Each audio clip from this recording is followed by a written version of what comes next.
What about Mr. Bean now? Have you drawn a line under him? No more Mr. Bean?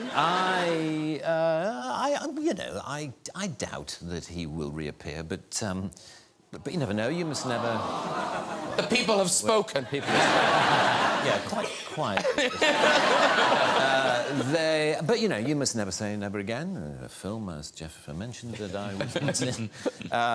So you must never say never. But, you know, there does come a point when you feel as though you've done most of what you want to do with him. So. And because it's not based on language, because it's so physical, Mr. Bean, presumably it's popular everywhere.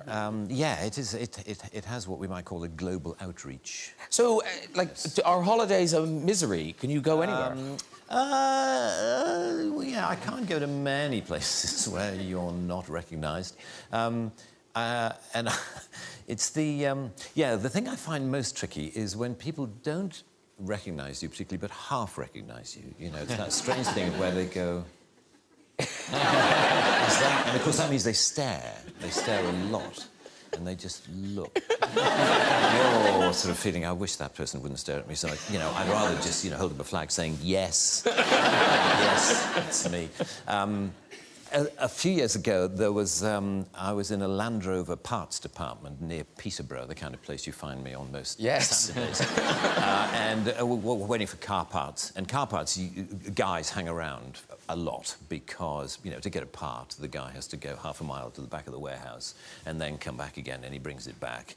And he says, this is a left-hand one. Oh, you wanted a right-hand one? Sorry, I'll go. And back he goes, and it takes forever. Anyway, I was standing around with a group of guys, and I could see this guy doing that. And he came up to me after a while, and he said, "Excuse me, has anyone ever told you that you're the absolute spitting image of that Mr. Bean?"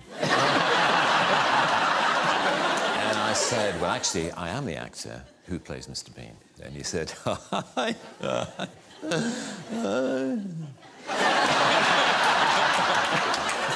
"I bet you wish you were."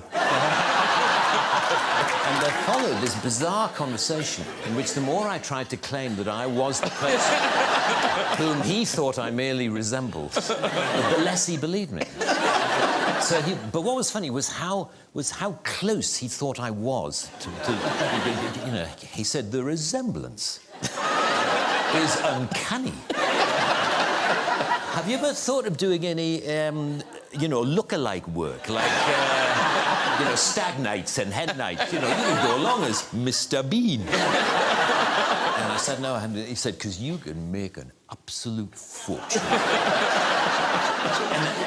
And I could tell after a while I had to bring the conversation to a close because clearly not only was he not believing me, but he was getting quite annoyed, you know, that I was pursuing this line of I am Rowan Atkinson and clearly he thought I was this total arse.